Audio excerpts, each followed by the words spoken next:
Hi guys, Russell here. Today we will be installing a KFI 2-inch trailer hitch receiver for the Honda Talon. So right here is basically the kit.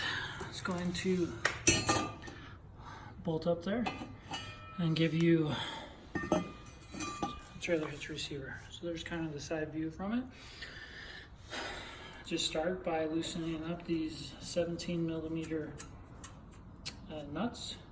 And then the kit comes with new bolts and new nuts for it.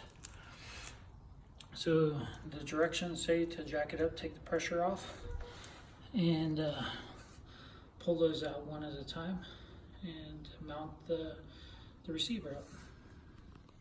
And here's the 2-inch trailer hitch receiver installed from KFI. I paid $69.95 delivered to my house. Fitting is perfect. I'm really happy with it. So that's what it looks like. It takes about 15 minutes or less to install.